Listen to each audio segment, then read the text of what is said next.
कैसे है दोस्त? आप सही होंगे शायद। लॉकडाउन में तो परेशान हैं आप लोग काफ़ी। चलिए कोई बात नहीं, ये एक्सटेंड होता रहेगा, लेकिन इससे भी ज़रूरी ये है कि आप लोग घर पे बैठ के पढ़ें। तो हम ये सोचे कि स्टूडेंट तो कोचिंग आ नहीं रहे हैं, तो ये जो है ऑनलाइन क्लासेस के ज़रिए जो हमको फ़ायदा हो जाए। क्योंकि इतना तो तय है कि बोर्ड का एग्ज़ाम जो है वो आपको मार्च अप्रैल में होगा नेक्स्ट ईयर। तो बिल्कुल ही आप जो है परेशान न हो और लॉकडाउन में धूमधाम से घर पे रहिए, मस्ती से, और पढ़ाई कीजिए। पढ़ाई जो है ऑनलाइन क्लासेस से हम शुरू कर रहे हैं। चलिए ठीक है, आज बेसिकली जो हम शुरू करने वाले हैं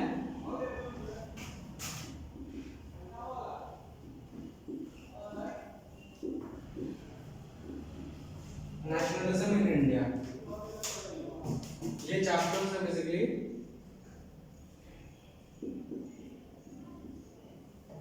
क्लास 10 हिस्ट्री में एक चैप्टर है नेशनलिज्म इन इंडिया। इसको समझना है।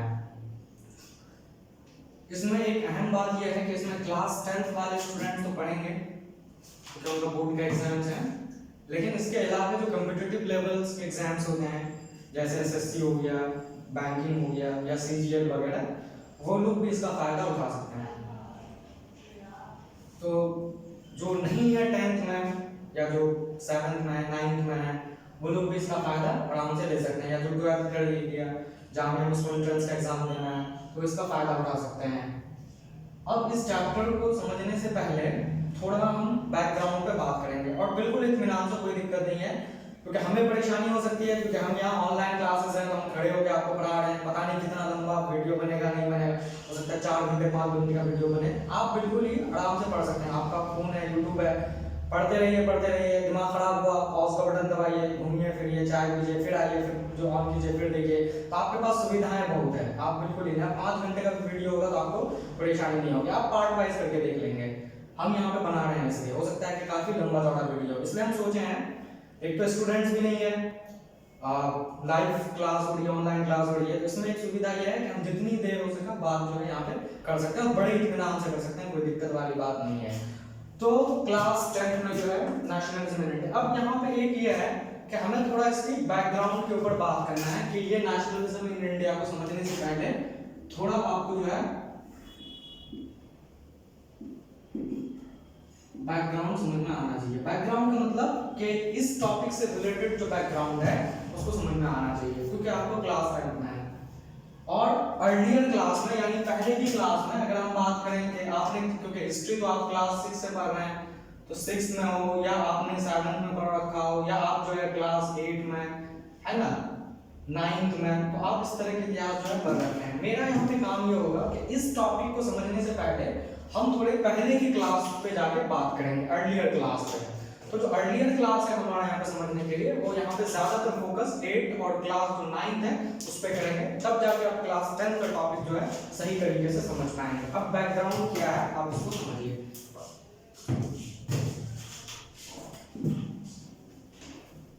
2-3 बातें अहम है। पहली बात तो यह है कि यहाँ पे नेशनलिज्म का मीनिंग क्या है, मतलब क्या है, क्योंकि आप एक इतिहास के स्टूडेंट हैं तो नेशनलिज्म का मतलब भी समझ में आना चाहिए। और कई दफा जो है एग्जाम्स में बोर्ड में पूछ लेते हैं कि define nationalism, what do you mean by nationalism, what do you understand by nationalism.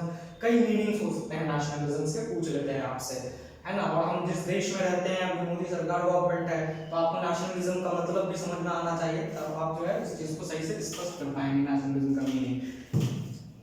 Background क्या क्या चीजें हो सकती है, कहां से इसकी शुरुआत हो सकती है। हमने बहुत सोचा, सोचने के बाद हम जो एक टाइम पीरियड इस पे सेलेक्ट किए हैं कि हम कहां से इस चीज को शुरू करेंगे।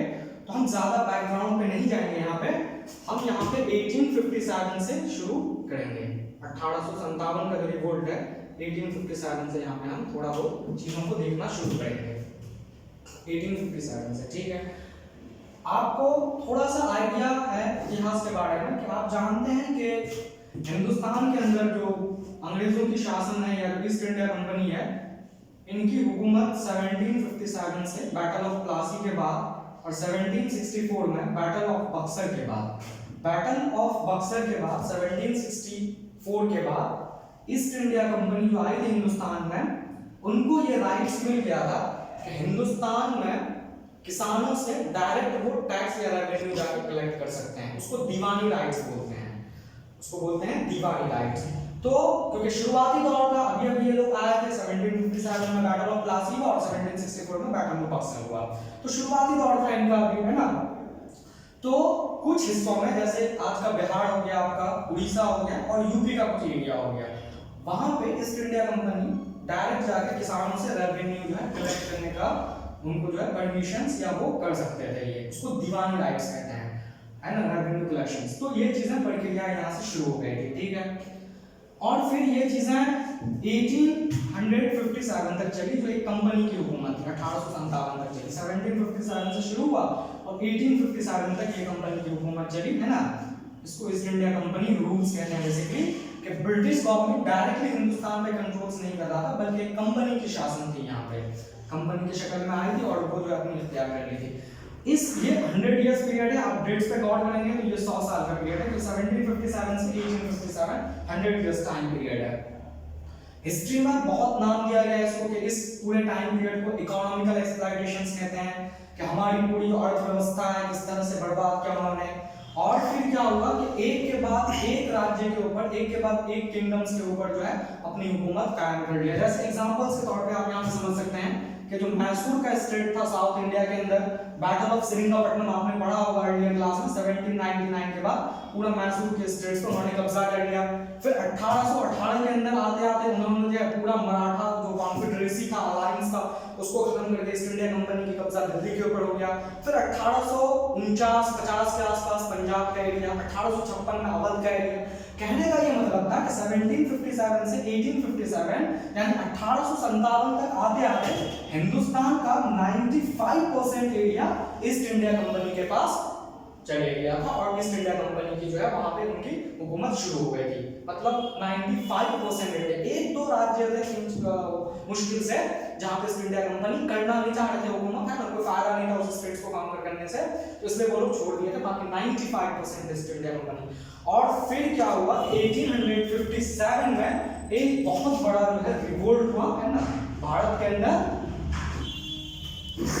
आप इसको भी पढ़े हैं अर्लियर क्लास में, इसलिए मैंने आपको बताया कि मैं कहां से शुरू करूंगा। इतिहास एक बहुत लंबा टॉपिक है, क्या मैं हड़प्पन सिविलाइजेशन से शुरू करूं, क्या मैं वैदिक एज से शुरू करूं, है ना, क्योंकि हमें यहाँ पे क्लास 10 पे फोकस करके रखना है। और मैंने जैसे पहले बता दिया कि और भी दूसरे स्टूडेंट्स हैं कॉम्पिटिटिव लेवल के, वो भी इसका फायदा उठा सकते हैं, तो इसलिए थोड़ा तो मैंने एक टाइम पीरियड तय किया कि इस नेशनलिज्म इंडिया को समझने के लिए सबसे बेहतर जो होगा वो 1857 से हम सबसे अच्छे तरीके से समझ सकते हैं। तो मैं आपको पूरा बताया कि 1857 का रिवोल्ट क्यों हुआ, कारण क्या था, क्योंकि बहुत ज्यादा अत्याचार हो रहे थे हिंदुस्तान के ऊपर, बहुत ज्यादा अन्याय कर रहे थे, राजाओं को जो है वो निष्कासित कर रहे थे, है ना, किसानों को परेशान कर रहे थे, जिसके वजह से जो है 1857 के अंदर एक बहुत बड़ा विद्रोह जो है वो भारत में देखने को मिला, है ना, ठीक है।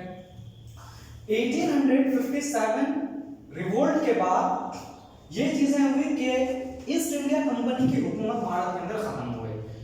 1857 के रिवोल्ट के बाद पार्लियामेंट के अंदर जो ब्रिटिश पार्लियामेंट थी वहां पे काफी डिबेट एंड डिस्कशंस हुआ, वहां पे काफी गुफ्तगू हुई और वो लोग भी इस बात को एडमिट किए कि भारत के अंदर इतना जो हमने अत्याचार और अन्याय किया है, लिमिट से काफी बाहर, ऐसा नहीं करना चाहिए था। तो अब क्या चीजें हो, अब ये हुआ 1857 के अंदर कि अब इसको ब्रिटिश गवर्नमेंट डायरेक्टली भारत को कंट्रोल करेगा, है ना, ब्रिटिश गवर्नमेंट जो है वो डायरेक्टली भारत को क्या करेगा, अपने अंडर में कंट्रोल करेगा। अब उनकी हुकूमत चलेगी, है ना, जो कुछ भी होगा वो ब्रिटिश पार्लियामेंट के तहत होगा, ईस्ट इंडिया कंपनी की तहत नहीं होगी चीजें। तो कहने का मतलब 1857 के बाद बहुत सारी तब्दीलियां हुई देश में, चेंजेस हुए, है ना। सबसे पहले ब्रिटिश गवर्नमेंट की डायरेक्ट हुकूमत हो गई, अब उनके कब्जे में होगा। अच्छा, दूसरी बात ये था कि ब्रिटिश गवर्नमेंट ये चीज चाह रहे थे कि 1857 जैसा रिवोल्ट फिर भारत में कभी और न हो, है ना, इस चीज को ध्यान में रखते हुए उन्होंने सारी पॉलिसीज प्रोग्राम ऐसे वो लोग फॉर्मुलेट करते थे, स्ट्रक्चर करते थे, बनाते थे ताकि भारतवासी फिर 1857 जैसी बगावत न करे। 1857 से लेके 1947 तक इन्होंने जो हुकूमत की भारत के अंदर वो बहुत सतर्कता के साथ और बहुत मतलब अच्छे साथ, है ना, वो हमें तो एक्सप्लॉइट कर ही रहे थे डे वन से, लेकिन इन चीजों का ध्यान रखे थे वो, क्योंकि 1857 का जो वाकया था वो वर्ल्ड में एक बहुत अचंभित वाकया और बहुत जो है घबरा देने वाले वाकया था, ठीक है। तो अब हम इसको जो है ये आपने चेंजेस देखा, इसलिए मैं इतना पीछे नहीं जाऊंगा क्योंकि ये चीज आपको मालूम है कि ईस्ट इंडिया कंपनी कैसे आई। जहांगीर के टाइम में इनको जो विलियम हॉकिंस थे या थॉमस आए थे, थॉमस आए थे, इनको परमिशंस मिला, फिर तिजारत फॉलो कर रहे थे, फिर धीरे धीरे अपनी हुकूमत यहाँ पे शुरू की क्योंकि वहाँ पे इंडस्ट्रियलाइजेशन हो गया था। हिंदुस्तान के अंदर मुगल खानदान डिक्लाइन की तरफ बढ़ रहे थे, 3 स्टेट्स में बढ़ गए थे, नादिर शाह का इन्वेजन हो गया था, अहमद शाह अब्दाली मराठास को तोड़ दिए थे, है ना, पूरी तरह से उनकी पावर्स खत्म कर दिए थे। अब इंडिया में कोई ऐसे स्टेट्स नहीं थे जो ईस्ट इंडिया कंपनी का मुकाबला कर सके या उनको हरा सके, या हिंदुस्तान का पॉलिटिकल स्ट्रक्चर्स बन गया था। तो खैर इतने लंबे डिबेट्स हम इंशाल्लाह मौका मिलेगा तो हम उस पर भी बनाएंगे, वो जो है मध्यकालीन भारत के नाम से होगा, उस पर भी हम जो है मेडवल्स इंडिया, है ना, उस पर भी हम बना के जो है वीडियो डालेंगे। लेकिन फिलहाल अभी यहाँ पे ये चलते हैं 1857 के अंदर, ठीक है। ये चीजें हो गई शुरू। अब क्या हुआ कि बैकग्राउंड को क्या समझना है यहाँ पे देखिए, 1870s और जो 1880s है ये थोड़ा यहाँ पे अहम है क्योंकि इसके अंदर ही हम लिखते हैं मेकिंग ऑफ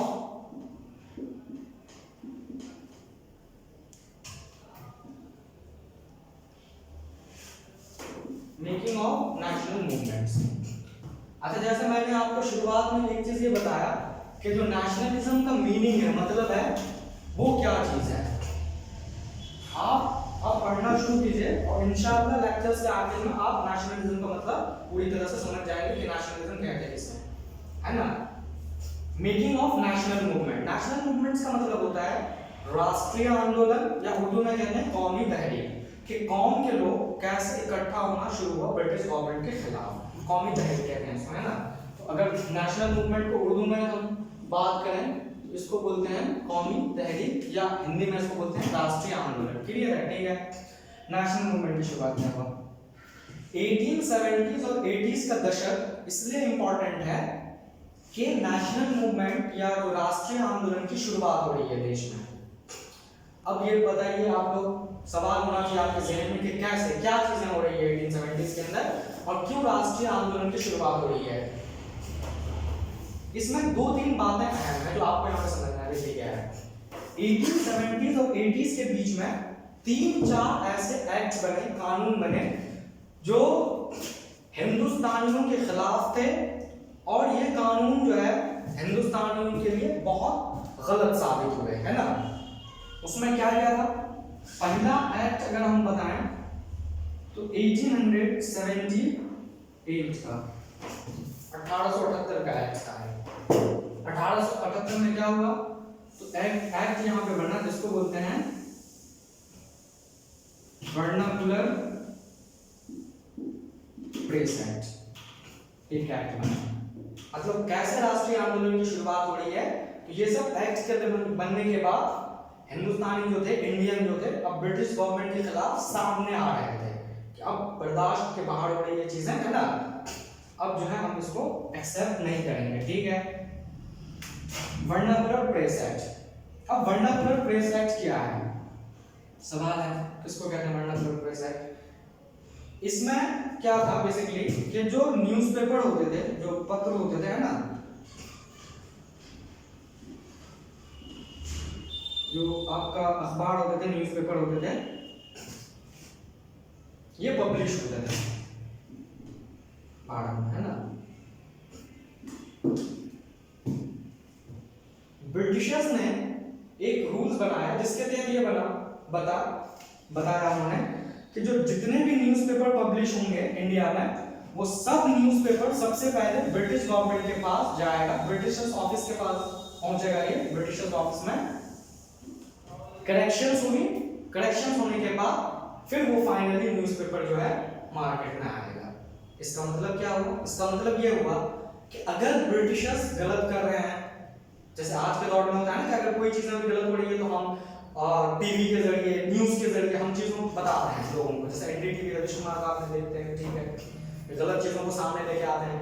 सेम ऐसे यहाँ पे हुआ, तो पहले वो चीज़ ब्रिटिश गवर्नमेंट के दफ्तर में पहुंचेगी, पहुंचने के बाद पूरा उसका जांच पड़ताल होगा और फिर उसमें देखा जाएगा कि ब्रिटिश गवर्नमेंट के खिलाफ तो कोई न्यूज़ नहीं है, अगर ब्रिटिश गवर्नमेंट के खिलाफ कोई न्यूज है वो पेपर पब्लिश नहीं होगी, फिर कलेक्शंस के बाद वो पेपर जाके पब्लिश होगी। तो आप देख रहे हैं कितनी बड़ी चीजें हो रही है, मतलब गलत हो रही है लेकिन आप गलत चीजों को पब्लिश नहीं कर सकते हैं। न्यूज एडिटर पे प्रतिबंध लगा दिया गया, रोक लगा दिया गया है ना। तो इस तरह की चीजें बननी शुरू हो गई। तो एक वर्नाकुलर प्रेस एक्ट, मैंने इतिहास में और भी चीजें अध्ययन किया है और समझा है, उसमें एक और भी चीजें थी आपके इसमें नहीं है लेकिन फिर भी मैं बता देता हूँ कि जो हिंदुस्तान के अंदर न्यूज़पेपर छपने का ये सिलसिला था, इसमें दो चीजें थी। एक तो पहले इंग्लिश में न्यूज़पेपर छपते थे, इंग्लिश जो मेन जबान थी अंग्रेजों की, और जो हमारी जो मदर टंग थी ना, जो मदर लैंग्वेज जैसे मराठी हो गया, पंजाबी हो गया, ये सब में भी जो है न्यूज़पेपर छपते थे इन लैंग्वेजेस में भी। अंग्रेजों ने इस पे भी पाबंदी लगा दी, जो मदर लैंग्वेजेस हैं उस पे न्यूज़पेपर नहीं छपेंगे, मराठी पे भी नहीं छपेंगे, पंजाबी पे नहीं छपेंगे, है ना। सिर्फ ब्रिटिश लैंग्वेज और जो इंग्लिश लैंग्वेज है उस पे न्यूज़पेपर पब्लिश होगा। क्यों ऐसा? आम आदमी, अंग्रेजी तो पढ़ना आता नहीं है आम आदमियों को, है ना, जो अपर क्लास थे, जो पढ़े लिखे लोग थे, वही जानते थे पढ़ने के लिए। तो इससे फायदा ये होगा कि वो लोग इस चीज के बारे में जान ही नहीं पाएंगे कि देश में क्या चीजें हो रही है। अगर मराठी में हो रहा है तो मराठी में मराठी के लोग पढ़ सकते हैं, जैसे हिंदी आज भी आप देखेंगे हिंदी के अखबार सब पढ़ लेते हैं, चाय वाले दुकान के पास लेकर जाइएगा तो वहां पे भी जो है न्यूज़पेपर रखा रहता है हिंदी में, तो हिंदी जो है कॉमन है और सबको पढ़ लेते हैं, लेकिन अंग्रेजी नहीं समझ पाते। सेम ये पॉलिसी ब्रिटिशर्स की थी कि दूसरी जबान पे जो है वो न्यूज़पेपर पब्लिश ना हो, है ना, और केवल जो है वो सिर्फ अंग्रेजी जबान पे हो। अपर लोग पढ़ेंगे तो अपर लोग तो वैसे भी शुरुआती दौर में विरोध नहीं करते हैं, तो उससे क्या फर्क पड़ता है। और दूसरी बात जो मैंने आपको बताया कि वो पाबंदी उन्होंने लगा दी, उसमें बोलते हैं ऑब्जेक्शनेबल, कि कोई भी पाबंदी या ऑब्जेक्शनेबल जो है नहीं होना चाहिए, ऑब्जेक्शनेबल नहीं होना। अगर ऑब्जेक्शनेबल है कोई भी उसमें अगर परेशानी है, प्रॉब्लम्स है, तो वो न्यूज़पेपर जो है नहीं पब्लिश होगा। तो पहला वर्नाकुलर प्रेस एक्ट, ये बात और स्पष्ट हम करेंगे जब हम इसको थोड़ा और आगे पढ़ेंगे, है ना। फिलहाल अभी इतना जानिए 1870 एक्ट का आपने समझ लिया, ठीक है। अब देखिए क्या है, फिर एक एक्ट इसी जमाने में बना कानून, है ना, वो था आपका 18 इसी टाइम पीरियड में 1878 में। वो क्या एक्ट था, वो क्या कानून था, क्योंकि मैं टॉपिक क्या लिखा हूं, मेकिंग ऑफ नेशनल मूवमेंट, के राष्ट्रीय आंदोलन जो बन रहे हैं भारत के अंदर वो 1870 से बनने शुरू हुए। अब क्यों बनने शुरू हुए, कौन के लोग क्यों ब्रिटिश के सामने आ रहे थे, ब्रिटिश के गवर्नमेंट के खिलाफ सामने आ रहे थे, कुछ तो होगा ना उसके सामने। तो ये सब चीजें हैं, अब ये कैसे इस चीज को प्रभावित किया वो हम समझते हैं, ठीक है। 1878 में एक और पास हुआ, ये बेसिकली जो है इसको कहते हैं आर्म्स एक्ट। 1878 में आर्म्स एक्ट क्या था, बेसिकली आर्म्स एक्ट ये था कि कोई भी भारतवासी, कोई भी भारत के नागरिक, उसको ये इजाजत नहीं होगी, ये परमिशन नहीं होगा कि वो अपने पास कोई भी हथियार रखे, उसको बैन किया जाएगा।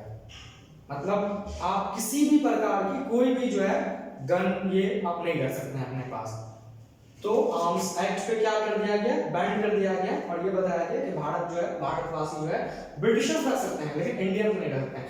इसके पीछे एक वजह और भी था जो मैं इसको थोड़ा स्पष्ट कर देता हूँ, वो ये था कि 1857 का जो रिवोल्ट हुआ था, इससे ब्रिटिशर्स काफी डर गए थे, जनरल बात नहीं है ना, क्योंकि बहुत बड़ा वाक़या था 1857 का।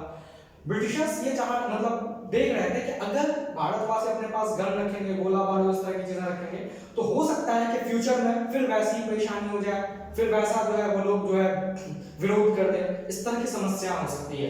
हम इस पर बैन ही कर देंगे कि वो लोग अपने पास गन ही नहीं रख सकता है। अब बताइए, अगर मुझे जान का खतरा हो तो मैं खुद अपने पास नहीं रखूंगा, कुछ गन हथियार आग भी रखते हैं बहुत लोग, है ना, सेल्फ डिफेंस जिसको कहते हैं। तो सेल्फ डिफेंस का अधिकार तो सबको है भाई, हम बॉर्डर पे जाके नहीं लड़ाई करेंगे, हम जो है कहीं जाके गोला बारूद तो खून खराबा नहीं करेंगे, लेकिन सेल्फ डिफेंस के लिए होना चाहिए ना आपके पास, उस पर भी पाबंदी लगा दी, है ना। ये बहुत बड़ा वाक़या था Arms Act. Indians were not allowed to keep guns with them, अपने साथ आप, ठीक। ये भी एक रोचक बात है जो बहुत गलत चीज था, ठीक है, 1878 का। अच्छा, थोड़ा मैं और यहाँ पे स्पष्ट कर देता हूँ, वो क्या करता हूँ कि स्टूडेंट सोचेंगे, ये सोचेंगे कि यहाँ पे नेशनलिज्म इन इंडिया लिखा हुआ है और क्लास 10 की इतिहास लिखा हुआ है, हिस्ट्री लिखा हुआ है, लेकिन ये जो चीजें हैं तो ये तो आपके बुक में नहीं है, कहीं कहीं जिक्र है आर्म्स एक्ट का, वर्नाकुलर प्रेस एक्ट का, कहीं है, लेकिन जितने विस्तार से मैं आपको बताऊंगा उतने विस्तार से आपके बुक में नहीं दिया हुआ है क्लास 10 में। इसकी वजह क्या है कि नेशनलिज्म इन इंडिया जो चैप्टर्स हैं वो बेसिकली आपका 1915 से शुरू किया गया है, अगर हम इसको देखें तो। क्योंकि 1915 में क्या हुआ कि गांधी जी अफ्रीका से भारत पहुंचे, है ना, और फिर देश में 3 जगहों पर उन्होंने विजिट किया, चंपारण, खेदा और अहमदाबाद, जाके मिल वर्कर्स को यूनाइट्स किए, है ना, किसानों को यूनाइट्स किए, उनकी समस्याएं सुना। तो बेसिकली जो क्लास 10 का इतिहास है वो बेसिकली महात्मा गांधी के आने के बाद की कहानी है, कि महात्मा गांधी आए और आने के बाद लोगों को कैसे इकट्ठा किए, है ना। तो वहां से चीजें शुरू हुआ, कहीं कहीं जिक्र होगा, थोड़ा मोड़ा इसका जिक्र होगा, लेकिन विस्तार से 1915 के बाद का जिक्र है। तो उसको बोलते हैं, उसको हम आगे भी पढ़ेंगे और स्पष्ट कर देंगे, उसको हम बोलते हैं मास मूवमेंट। क्या बोलते हैं? Mass movement. ये आप पढ़ रहे नेशनल मूवमेंट। देखिए नेशनल मूवमेंट मास मूवमेंट में थोड़ा सा अंतर है। क्या है? मास मूवमेंट में जहां पे बड़े तादाद में हर तबके के लोग आके इकट्ठे होते हैं, किसान भी, मजदूर भी, वर्कर्स भी, महिलाएं भी, बूढ़े भी, बच्चे भी, हर लोग किसी एक कॉमन गोल के साथ ब्रिटिश गवर्नमेंट के खिलाफ आ रहे हैं कि हमें आजादी चाहिए। That is a mass movement. मैं दिखा दूंगा उसको भी, है ना। तो ये मास मूवमेंट की जो प्रक्रिया है कि सारे लोगों को यूनाइट कर रहे हैं, ये काम महात्मा गांधी साहब कर रहे थे। तो यहां से 1915 के बाद का जो वाक्य है वहां से आपकी बुक्स में दिए हुए हैं। लेकिन मैं ये समझता हूं कि इस टॉपिक को समझने से पहले थोड़ा ये सब चीजें अगर आप समझ लेंगे ना तो नेशनलिज्म इन इंडिया बनने में आपको मजा आ जाएगा और फिर आप पूरा बैकग्राउंड समझ जाएंगे। और मैं यहाँ पे केवल सिर्फ 10th के लिए नहीं बना रहा हूँ, जैसे मैंने पहले बताया, और भी जो कॉम्पिटिटिव एग्जाम्स हैं वो लोग भी देख सकते हैं। तो मैं लिमिट पे रह के नहीं बल्कि थोड़ा सा पीछे जाके यहाँ पे बात हम कर रहे हैं। क्लियर है? तो ठीक है, 1878 का आर्म्स एक्ट आपने देख लिया। एक एक्ट 1883 में पास किया गया, 1883 में। ये भी एक रोचक है। ये जो कानून बने ना, इस कानून के खिलाफ लोग आए निकल के, ऐसा नहीं होना चाहिए। ठीक है, अब मैं बता रहा हूं एक एक्ट है आपका 1883 का। ये भी एक बहुत अच्छा कानून बना था। ये क्या था? ये कानून था बेसिकली आपका एल्बर्ट बिल कहते हैं इसको, एल्बर्ट बिल। अब आप समझेंगे कि एल्बर्ट बिल, आर्म्स एक्ट तो आपने समझ लिया कि कोई भी जो है हथियार अपने साथ नहीं रख सकता, इंडियन को परमिशन नहीं है, बट अंग्रेज रख सकते हैं लेकिन भारत वासी नहीं रख सकते हैं। एल्बर्ट बिल क्या है बेसिकली? एल्बर्ट बिल है बेसिकली यहाँ पे कोर्ट्स हुआ करता था अंग्रेजों को। जब अंग्रेज ने आया तो यहाँ पे जो अपने उन्होंने व्यवस्था किया है ना, प्रशासन, उनके भी कोर्ट्स होते थे, सुप्रीम कोर्ट्स होते थे, कलकत्ता में थे हाई कोर्ट्स होते थे, है ना, इस तरह के जो है कोर्ट्स होते थे। कोर्ट्स में जजेस जो होते थे इंडियंस भी होते थे, क्योंकि इंडियंस पढ़ाई लिखाई करते थे तो इंडियंस भी बनते थे वहां पे जज, और जो ब्रिटिशर्स होते थे वो भी जज बनते थे, अंग्रेज जज भी होते थे, इंडियंस भी होते थे और ब्रिटिशर्स भी होते थे।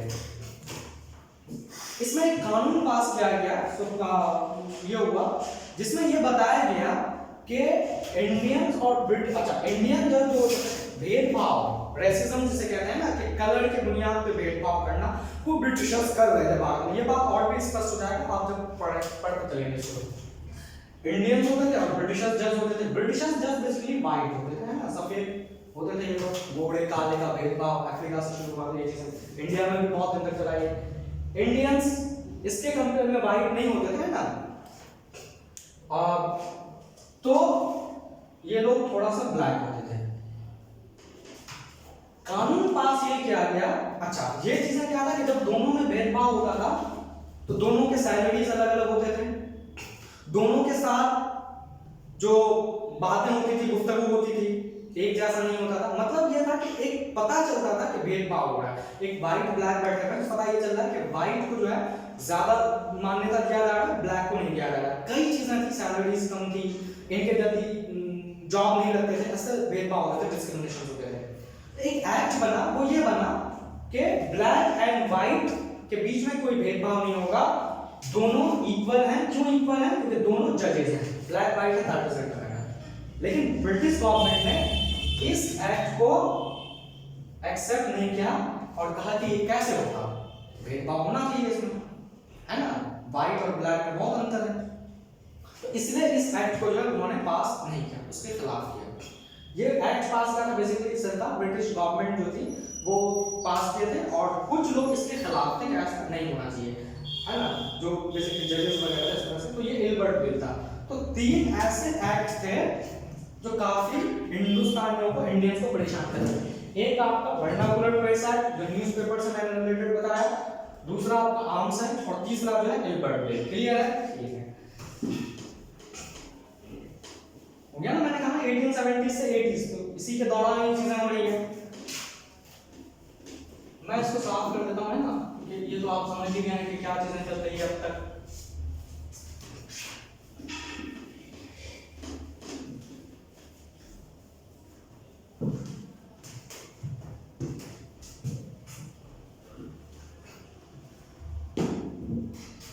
अब देखिए इसके अंदर जो है ये तो तब्दीलियां हो रही थी, ठीक है। जब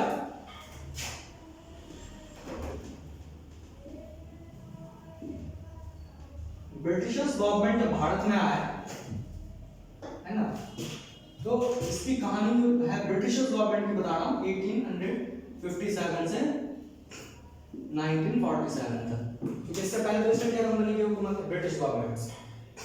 इन्होंने कई तब्दीलियां की, चेंजेस किए। तो मैंने आपको एक्ट का जिक्र किया, वहां पे अलग अलग कानून बनाए। पहला चेंजेस क्या किया इन्होंने, तब्दीलियां जो हुई वो ये हुई,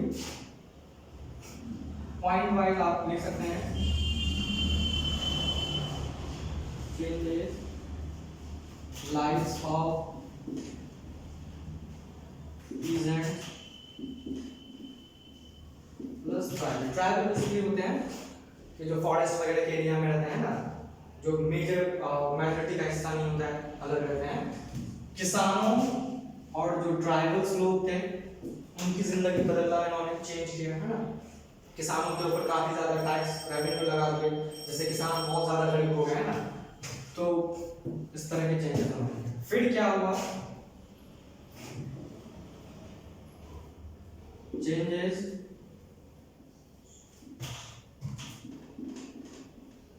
इकोनॉमिक पॉलिसी थे, वो अपने हिसाब से यहाँ पे बनाना शुरू किए, है ना।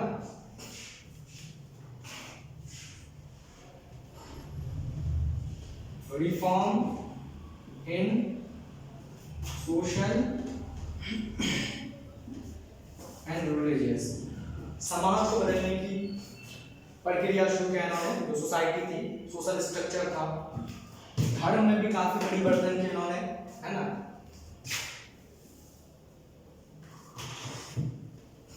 Changes in administration,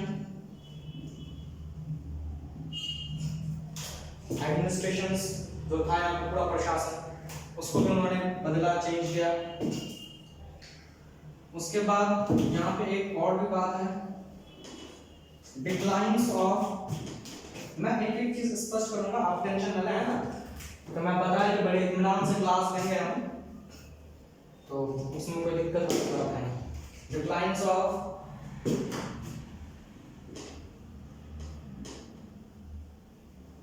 handicrafts and growth of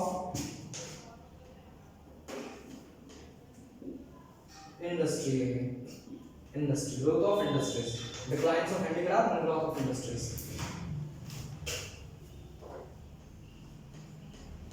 Revolt of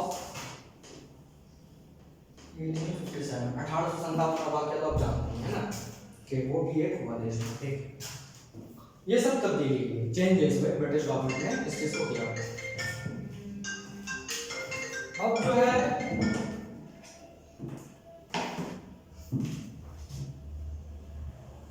ये भी हिंदुस्तानी के लोगों को काफी ज्यादा प्रभावित किया, है ना। वो तो एक्ट वहां पे कर ही रहे थे, आपने देखा किस तरह से ये सब भी चीजें किया। एक सिर्फ एग्जांपल हम समझते हैं कि जब इस तरह की चीजें लिखें, है ना, और लिखने के बाद ये स्पष्ट करें कि इन सब चीजों से हिंदुस्तानी कैसे प्रभावित हुए अंग्रेजों की पॉलिसी से। ये चीज है, इसमें केवल हम दो तीन चीज समझाएंगे आपको, है ना, और आप पूरी तरह से फिर पता कर पाएंगे कि उससे हमारी जिंदगी में क्या असर हुई, और हमारी जो रोजमर्रा की जिंदगी थी, जो हमारी लाइफ थी, वो लाइफ स्टाइल या स्टैंडर्ड, जो लिविंग स्टैंडर्ड था हमारा, है ना, वो कैसे कैसे चेंजेस हुए, बदलाव हुए। केवल दो तीन बात यहाँ पे हम जो है इससे समझाएंगे। पहला है रिफॉर्म इन सोशल रिलीजियस। इसी को आप देख लीजिए इसमें कि धार्मिक एंड सोशल रिलीजियस को कैसे उन्होंने चेंज करने की कोशिश की। मान लीजिए यहाँ पे कि हिंदुस्तान के अंदर, क्योंकि इंडिया का जो सिविलाइजेशन है ना काफी प्राचीन है, हड़प्पन सिविलाइजेशन, वैदिक वगैरह बहुत है, फिर लेटर वैदिक पीरियड आया, ये सब पूरी इतिहास में है, ठीक है। इंडिया के अंदर सती का रिवाज था, सती जिसे आप कहते हैं ना रिवाज था, सती प्रथा जिसे कहते हैं, सुना ठीक है। सती प्रथा मतलब कि हस्बैंड अगर इंतकाल हो गया तो अपनी उसकी वाइफ जो होती थी उसको भी उसके साथ जलना होता था, सती प्रथा। जौहर वगैरह ऐसे ही थे, है ना, राजपूत में होता था, ठीक, सती प्रथा एक था यहाँ पे। फिर क्या होता था, जैसे मान लिया कि किसी के हस्बैंड इंतकाल हो गए, ये सब हिंदुइज्म ट्रेडिशंस में था, ठीक है। जैसे मान लिया कि किसी के हस्बैंड अगर इंतकाल हो गए तो इंतकाल के बाद क्या होता था उसमें कि उनकी जो बीवी होती थी, विधवा होती थी, वो दूसरी शादी नहीं कर सकती है। अब मान लिए एक बीवी है, उसके हस्बैंड जो है 30 साल 35 साल में इंतकाल हो गया, है ना, और वाइफ जो है वो 20 साल की है, मतलब 10 साल का अंतराल है। अब उसको जिंदा रहना है 60 साल 70 साल, पता नहीं कितने दिन तक, है ना, क्या करेगी बिना हस्बैंड के इतने दिन तक कैसे जिंदा रहेगी। तो ये रिवाज नहीं था कि आप शादी नहीं कर, आप देख सकते हैं किस तरह की ट्रेडिशन जो है यहाँ पे फॉलो हो रही है। तो इसमें जैसे सती प्रथा था यहाँ पे, इसको कह सकते हैं कि जो विडो मतलब विधवा होता है, जो विधवाओं की शादी थी, विडो मैरिज का जो कॉन्सेप्ट था वो बिल्कुल ही नहीं था यहाँ पे, विधवाएं शादी नहीं कर सकती, सती प्रथा था, ठीक है। सोशल चेंजेस था, सब सोसाइटी को चेंज कर रहे थे, तो समाज को चेंज कर रहे थे। धार्मिक परिवर्तन भी हुआ, बहुत सारा धर्म परिवर्तन भी हुआ, उससे भी लोग काफी ब्रिटिश गवर्नमेंट के खिलाफ आए। इसमें ऐसा था कि जब ईस्ट इंडिया कंपनी आई हिंदुस्तान के अंदर, तो जैसे आप देखेंगे कि साउथ इंडिया का इतिहास जो है, साउथ इंडिया के अगर हम बारे में बात करें, जो दक्षिण भारत है, जो साउथ इंडिया है, दक्षिण भारत है, वहां पे बहुत सारी पावर्स आई, यूरोपियन पावर्स, जैसे पुर्तगाल की हुकूमत शुरू हुई,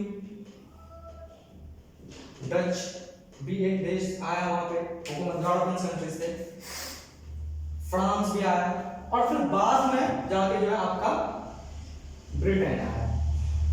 ब्रिटेन बाद में आया था काफी, इन सब में सबसे आखिरी में जो आया था, लास्ट में जो आया था, वो आपका ब्रिटेन आया था। और एक बात याद रखिएगा, ब्रिटेन जो आया था वो अपनी हुकूमत यहां से शुरू किया, बंगाल को उन्होंने सबसे पहले कॉन्कर किया था, है ना, बंगाल को उन्होंने सबसे पहले कॉन्कर किया था। ये सब पहले आया, लेकिन ये लोग ज्यादातर जो है साउथ इंडिया तक ही रहे, ऊपर की तरफ नहीं गए। फ्रांस भी साउथ इंडिया में था, पुर्तगाल भी डच में था। इसमें केवल एक चीज ये था कि जैसे पुर्तगालियों ने आया, तो पुर्तगालियों ने आके बड़े तादाद में हिंदुस्तानी धर्म का परिवर्तन किया, जबरदस्ती यहाँ पे जो अपनी ईसाई वाली मजहब, जो कि ब्रिटिश जो यूरोपियंस थे तो ईसाई धर्म को फॉलो करते थे, तो यहाँ पे आके जबरदस्ती ईसाइयों को डोमिनेट किया। कोई भी हिंदू थे तो उसको जो है परिवर्तन करके ईसाई बनाया, मुस्लिम थे तो मुस्लिम को परिवर्तन करके उसका धर्म चेंज करके। अब बता ना, किसी के धर्म को चेंज करना कितनी बड़ी बात है, ये परिवर्तन, धर्म परिवर्तन कहते हैं इसको, है ना। ब्रिटिशर्स ने भी इस तरह की चीजें किया, आए भारत में, तो है ना, शुरुआती दौर में बहुत हद तक ये लोग भी किया, इसमें कई सारे रूल्स बनाए गए इसमें, तो इस तरह के उन्होंने जो है चेंजेस या बदलाव किया। क्योंकि हुआ ये था ना कि अब तो पूरे हिंदुस्तान इसके हाथ में था, 95% एरिया को उन्होंने कवर कर लिया था, है ना, हर किंगडम के ऊपर इनकी हुकूमत हो गई थी, तो अब ये जिस तरह से चाहे जो चाहे कर सकते थे, ये उसमें कोई दिक्कत नहीं थी। अब धर्म परिवर्तन भी कर सकते हैं जबरदस्ती फोर्स से, है ना, कुछ भी कर सकते हैं, प्रशासन से भी कर सकते हैं, तो ये सब चीजें इन्होंने करनी शुरू की। अब एक चीज ये है, सुनिए आप लोग, यहाँ एक चीज और है, जैसे सती प्रथा है या विडो मैरिज का कॉन्सेप्ट है, इसमें बहुत सारे इंडियन जो थे, हिंदुस्तानी जो थे, वो जो अंग्रेज थे उसको समर्थन करते थे, उसके साथ थे। अब ये आपको लेगा सर, ये तो गलत है, भारत ही समर्थन कर रहे हैं, है ना, साथ दे रहे हैं। देखिए इसमें कोई ताज्जुब वाली बात नहीं है, क्योंकि आपको ये चीज मालूम है, जैसे मैंने आपको बताया कि सती अपने आप में कितनी खराब चीज है, जल जाना, है ना, उसके बाद दोबारा शादी नहीं करना, है ना, हस्बैंड अगर मर जाए एक्सीडेंट से या किसी वजह से, तो अपने आप में कितनी खराब चीज है। जाहिर सी बात है कि जो एजुकेटेड लोग होंगे, जो पढ़े लिखे लोग होंगे, वो इस चीज को कभी भी फेवर नहीं करेंगे। आप जानते हैं गलत चीज है, गलत ट्रेडिशन है, ट्रेडिशन तो एग्जिस्ट कर ही सकता है, आप चेंज कर सकते हैं उसको। तो एजुकेटेड जो लोग थे वो इस चीज के खिलाफ थे कि ऐसा नहीं होना चाहिए, है ना, नहीं मरना चाहिए साथ में, दोबारा शादी कर सकते हैं, इसकी परमिशन होनी चाहिए। तो इसीलिए बहुत सारे एजुकेटेड लोगों ने ब्रिटिशर्स का साथ दिया कि आप चेंज कीजिए। जैसे एग्जांपल राजा राम मोहन राय, है ना, ईश्वर विद्यासागर, बहुत सारे ऐसे हमारे सोशल रिफॉर्मर्स थे जो हमारी सोसाइटी को रिफॉर्म कर रहे थे, है ना, जो एक मॉडर्न सोसाइटी होनी चाहिए, आधुनिक समाज होना चाहिए, उस चीज की चीजें कर रहे थे। तो बहुत सारे इंडियन जो है वो साथ दे रहे थे, जैसे राजा राम मोहन राय थे इसमें, है ना, राजा राम मोहन राय का नाम बहुत ऊपर होता है। फिर वैसे ही जो है आपके ईश्वर विद्यासागर, है ना, उसके बाद आप जो है कई नाम हो सकते हैं, इसमें बहुत सारे नाम है ना, केवल मैं सिर्फ एग्जांपल दे रहा हूं आपको किस तरह की चीजें कर रहे थे।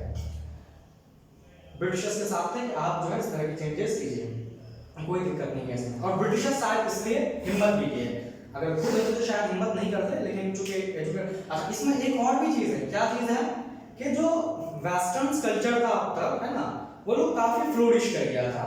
मतलब ऐसा नहीं कि हम लोग बहुत पीछे थे, है ना, हम लोग भी थे, लेकिन जिस अंदाज से चीजें होनी चाहिए थी, है ना, वैसा जो सेंट्रल एशियंस हैं या जो इधर वाली चीजें हैं, देश भारत से इधर वाले ईस्ट एशियन कंट्रीज हैं, यहाँ पे इतनी चीजें नहीं हो पाई थी, इतनी तरक्की नहीं हो पाई थी। तो वहाँ पे एजुकेशन हो गया था, काफी ज्यादा यूनिवर्सिटीज बड़े बड़े बन रहे थे, वहाँ पे कॉलेजेस थे, है ना, तो बहुत सारे इंडियंस बाहर भी जाते थे, बाहर भी पढ़ते थे, है ना, जैसे गांधी भी बाहर में पढ़ाई की, राजा राम मोहन राय जो है उन्होंने बाहर से पढ़ाई करके आए, तो ये लोग जाते थे, देखते थे, है ना, और फिर देख के ये लोग करते थे कि भाई कल्चर तो बहुत अच्छा है यहाँ पे, है ना, हमारे मतलब कम से कम ऐसा तो नहीं होता जैसे भारत में होता है। और फिर जब वो लोग पढ़ लिख के आते थे इंडिया, तो फिर इंडिया को देखते थे, तो फिर उन लोगों को थोड़ा खराब लगता ये था कि हमें थोड़ा इस चीज की रिफॉर्म करनी चाहिए, सुधारना चाहिए, है ना, तो इस तरह की चीजें करता है। अब देखिए कॉन्फ्लिक्ट कहाँ पैदा हुआ, तनाव कहाँ पैदा हुआ, इस चीज को समझना है। तो अगर हम बात करें कि कॉन्फ्लिक्ट कहाँ से शुरू हुई, है ना, क्या दिक्कतें हुई, वो आप देखेंगे। मान लिया कि एक कोई सोसाइटी है,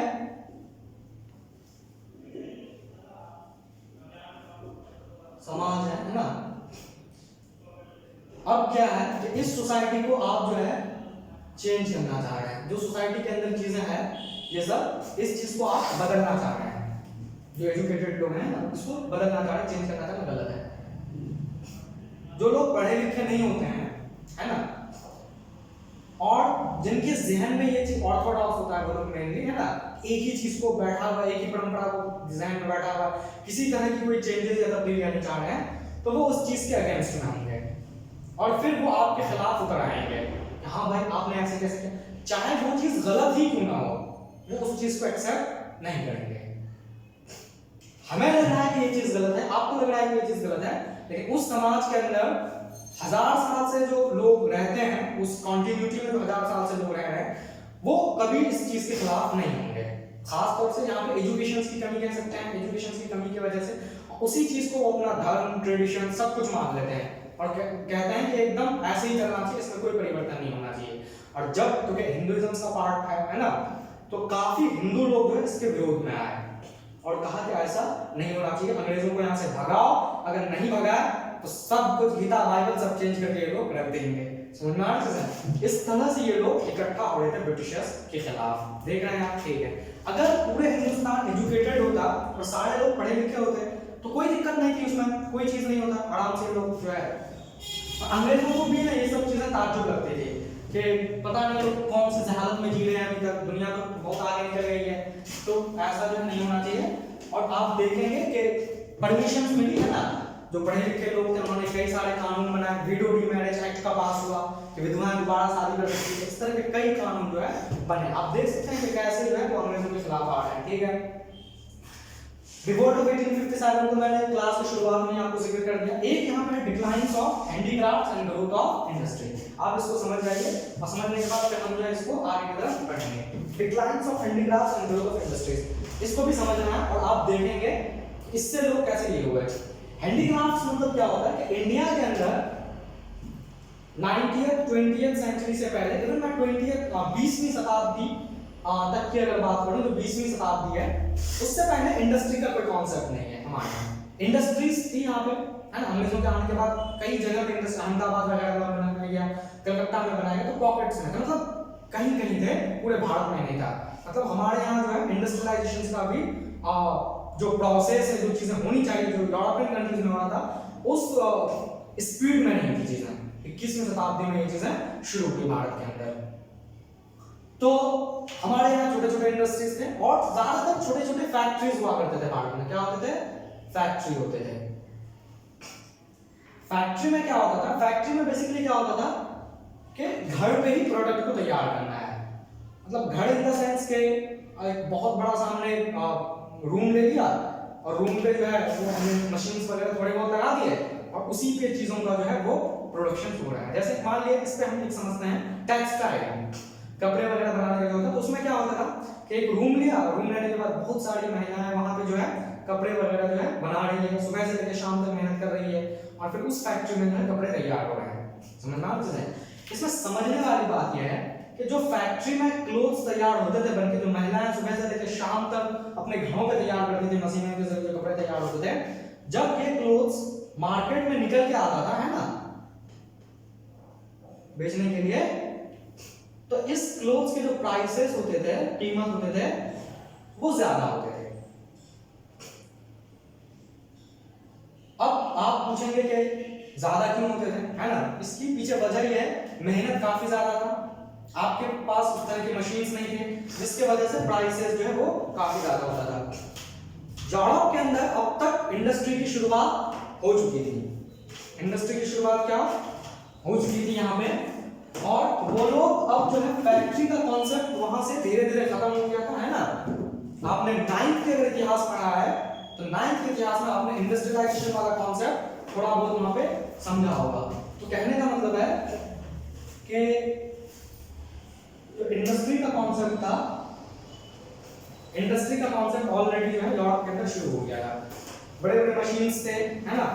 अब उस मशीन्स में जो क्लोथ तैयार करते थे। अब उस क्लोथ को जब वो लोग मार्केट में बेचते थे, क्योंकि वो लोग इंडिया में लेके आते थे क्लोथ को बेचने के लिए, क्योंकि इंडिया कहीं भी कब्जे में था।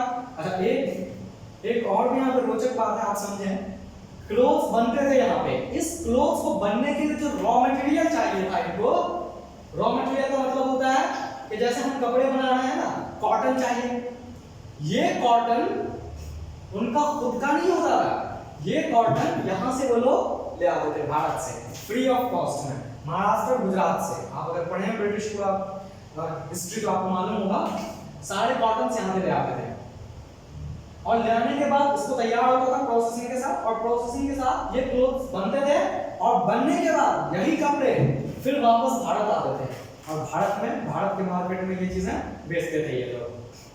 अब देखिए क्या है, इनके जो प्राइसेस होते थे, जो यूरोपियन क्लोथ्स होते थे और इनके जो प्राइसेस होते थे, दोनों में फर्क होता था। मान लीजिए कि ये अगर 100 रुपए का बेच रहा है तो ये प्राइस जो है आपका 80 रुपीज में बेच रहा है, कम करके। क्यों? क्योंकि इसके पीछे वजह यह थी कि जितने भी रॉ मटेरियल चाहिए बनाने के लिए वो सब भारत से तो मिल रहा है, उसके लिए कोई उनको कॉस्ट नहीं देना हो रहा है, पहली बात। दूसरी बात, मेहनत कम। मेहनत कम क्यों? क्योंकि इंडस्ट्री का कॉन्सेप्ट आ गया था, सारे कपड़े जो वहां पर तैयार होते थे मशीन से होते थे, बड़े बड़े मशीन होते थे, इंडस्ट्रीज होते थे, एक साथ जो है बड़े मकदार में कई सारे कपड़े वो लोग तैयार कर सकते थे।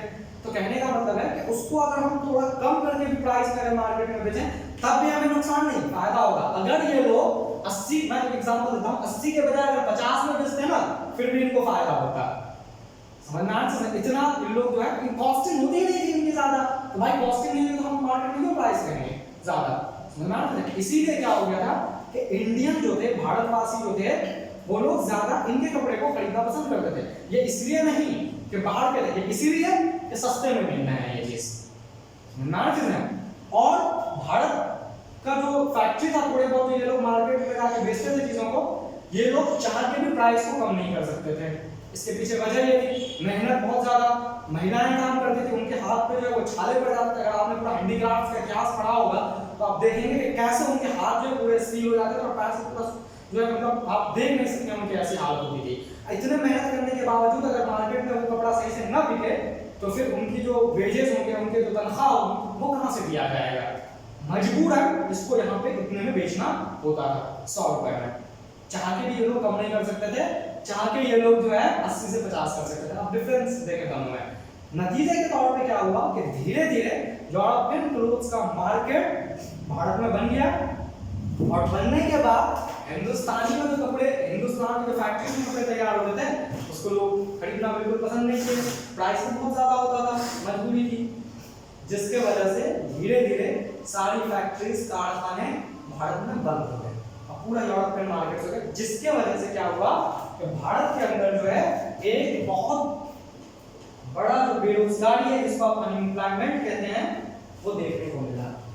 और एक बात और बता दूं मैं आपको कि जब आप 1857 में रिवोल्ट पढ़िएगा, और उसमें एक टॉपिक आया था कि कारण 1857 रिवोल्ट जो भारत में, उसकी वजह क्या थी, कारण क्या थी, है ना? कई वजह थी, लेकिन उसमें से एक वजह बेरोजगारी की, अनएम्प्लॉयमेंट भी है, कि भारत के अंदर अनएम्प्लॉयमेंट कितना ज्यादा हो गया था। और अनएम्प्लॉयमेंट हर सेक्टर्स में हुआ था, एग्रीकल्चरल सेक्टर्स में भी हुआ था, है ना? उसके बाद आपका जो फैक्ट्री वगैरह सेक्टर्स था, केवल मैं एक सेक्टर से यहाँ पे बात कर रहा हूँ, आप देख सकते हैं कि अब बेरोजगारी किस तरह से हो गई है यहाँ पे, अब स्पष्ट हो रही है। कई बात यहाँ पे आपको जो है सही तरीके से चीजें समझ में आएगा, है ना? क्योंकि यहाँ पर एक सवाल ये है कि मैं अगर ये बोलूँ कि भारतवासी यूरोपियंस कपड़े खरीद रहे थे, इंडियंस कपड़े खरीद रहे थे, केवल ये बात बोलूँगा, वाक्य बोलूँ, तो आपके जहन में अच्छा भारतवासी गद्दारी कर रहे थे खुद हिंदुस्तान के साथ, उनके कपड़े खरीद रहे थे। लेकिन अगर जब आप इस बैकग्राउंड को समझिएगा, फिर आप समझिएगा भारतवासी कपड़े खरीद रहे थे यूरोपियन, केवल कुछ वजह से, ऐसा नहीं कि वो लोग खुशी से और जो है बहुत इससे खरीद रहे थे, उनको भी काफी गम थे कि हमें मजबूरन ये चीजें जो है करनी हो रही है। अब आपको इतनी बात तो समझ में आ गई होगी कि इन तब्दीली की वजह से, इन चेंजेस की वजह से हम अंग्रेजों के खिलाफ इकट्ठे हो सकते थे, आ सकते थे। बेरोजगारी थी, है ना? सती प्रथा को खत्म कर रहे थे, वो लोग भी आ रहे थे सामने, ऐसा क्यों हो रहा है? क्लियर है इतनी बात? किसानों के लगान, टैक्सेस कैसे बढ़ा दिए गए, इसको और भी स्पष्ट करूंगा मैं आगे चलते हैं ना। ट्राइबल्स लोगों को कैसे अफेक्ट किया उन्होंने, इकोनॉमिक पॉलिसी में क्या परिवर्तन किए उन्होंने। अच्छा, जैसे मैं यहाँ पे बोल रहा हूँ कि चेंजेस इन एडमिनिस्ट्रेशन, कि प्रशासन में चेंज किया, प्रशासन में क्या चेंजेस किए? प्रशासन में ये चेंजेस किए, बहुत दिन तक भारत में ये कॉन्सेप्ट था, काफी लोग विरोध करने के बाद ये हटाया गया कि जितने भी वाइट हैं, जो बाहर से हैं, यूरोप से हैं, केवल सिर्फ उनको जॉब दिया जाएगा, जो भारत हैं, भारतवासी हैं, जो भारत में रहने वाले हैं, उनको जॉब नहीं जाएगा। इट मींस दैट के discriminations on the behalf of the racisms, के हम रेस की बुनियाद पे, कलर की बुनियाद पे भेदभाव कर रहे हैं, और केवल यूरोपियंस को जॉब दे रहे हैं, है ना? भारतवासी को जॉब नहीं दे रहे क्योंकि वो ब्लैक है। तो मतलब एडमिनिस्ट्रेशन चेंज, कैसे प्रशासन को लोग चेंज कर रहे हैं। अब तो इतनी बात स्पष्ट हो गई है कि अगर इतनी सारी चीजें होंगी तो किसी एक हुकूमत के खिलाफ आने के लिए काफी है ना? ठीक है, अब देखिए और भी यहाँ पे हम डिस्कस करेंगे। तो यही चीज है, ये तो मैं लिखा हूं ना कि मेकिंग ऑफ नेशनल मूवमेंट, कि राष्ट्रीय आंदोलन की कैसे शुरुआत हो रही है भारत के अंदर। तो जब आप इस चीज को समझेंगे तो फिर आपका जो है पूरा कॉन्सेप्ट आपको यहाँ पे क्लियर होगा।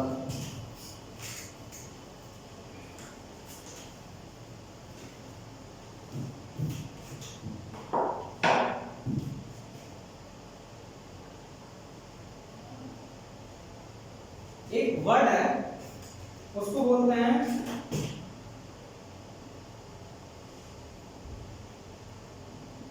इमरजेंस।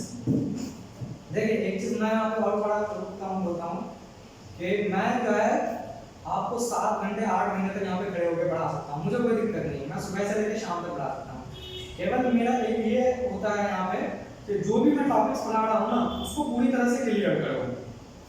और आप लोग जो हिस्ट्री पढ़ रहे हैं, केवल सिर्फ हिस्ट्री को हल्के में न लेकर पढ़ के इसको थोड़ा सही समझ पैदा करें, इसको सही तरीके से समझें कि इतिहास क्या है, कैसे पढ़ना चाहिए, इसकी समझ पैदा करना। ठीक है। दूसरी बात यह है कि हमारे पास सुविधा नहीं है, मैं बिल्कुल नहीं हो सकता, मुझे एकदम पढ़ाना ही है कंटिन्यूटी में 7 घंटे 8 घंटे, पता नहीं कितना लंबा लेक्चर बनेगा, मैं पार्ट वाइज बनाऊंगा, टेंशन मत लीजिए। लेकिन आपके पास बहुत सुविधा है। क्या है, अगर आप थक गए हैं, दिमाग की वजह से हो रही है, तो आप क्या कीजिए कि पॉज का बटन दबाइए, थोड़ा घूमिए बाहर, चाय वाय पीजिए, पानी वानी पीजिए आराम से, फिर आइए, आने के बाद फिर जो है आप कीजिए, और फिर आप देखिए फिर नोट्स बनाइए, तो आपके पास सुविधाएं हैं, है ना, आप आराम से दे सकते हैं। एक दिन में करना है, दूसरे दिन में देखिए, तीसरे दिन में देखिए, कई चीजें क्लियर होगी, बोर्ड का भी एग्जाम क्लियर हो जाएगा, आगे कई कॉम्पिटिटिव एग्जाम्स के लिए फायदे होंगे। उसके बाद जो है आपका लॉकडाउन का भी फायदा हो जाएगा, केवल टाइम आप वेस्ट न करके और भी चीज कीजिए। मैं ये नहीं कह रहा हूँ कुछ भी मत कीजिए, सिर्फ पढ़िए, बहुत सब चीज में, लेकिन टाइम निकाल के इसको भी देख लीजिए, पढ़ लीजिए, है ना। तो चलिए हम इस पे आते हैं। जो मेरे पास नहीं है, मैं सिर्फ केवल पढ़ा सकता हूँ, यहाँ पे मैं रोक नहीं सकता हूँ, है ना, क्योंकि हमारे पास जो है ये सुविधा नहीं है, आपके पास है सुविधा, आप कर सकते हैं। यहाँ पे देखिए क्या है, इमर्जेंस ऑफ नेशनलिज्म। जैसे मैंने कहा ना कि नेशनल मूवमेंट की शुरुआत हो रही है, और नेशनलिज्म का क्या मतलब है? इमर्जेंस का मतलब होता है किसी चीज का उभर के सामने आना, है ना, इमर्जेंस मतलब किसी चीज के सामने आना। तो जो नेशनलिज्म का कॉन्सेप्ट है वो कैसे उभर के सामने आ रहा है, और ये 1870s 80s के बीच में ये चीजें शुरू हो रही है। नेशनलिज्म का क्या कॉन्सेप्ट है, किसको कहेंगे? जब ये तब्दीलियां होनी शुरू हुई, ये परिवर्तन होना शुरू हुआ और इतने सारे लोग अफेक्टेड हुए, है ना, तो अब लोगों के ज़हन में कहीं ना कहीं ये चीजें सवाल आ रहे थे। क्या सवाल आ रहे थे? कि दो क्वेश्चंस आ रहे हैं यहाँ पे। पहला क्वेश्चन कि इमर्जेंस मतलब इसको कहते हैं उभरना, किसी चीज का उभरना, तो उभर के सामने आना, कोई कॉन्सेप्ट उभर के सामने आ रहा है, उसको नेशनलिज्म कहते हैं। तो पहला क्वेश्चन ये था, लोगों के ज़हन में आ रहे थे कि व्हाट इज दिस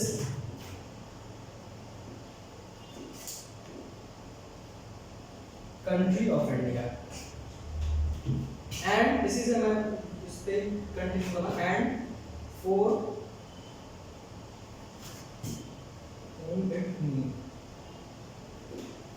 ये हिंदुस्तान के ज़हन में ये सवाल आने शुरू हुए। क्या what is this country of India? ये जो भारत है, ये जो देश है, ये क्या है बेसिकली?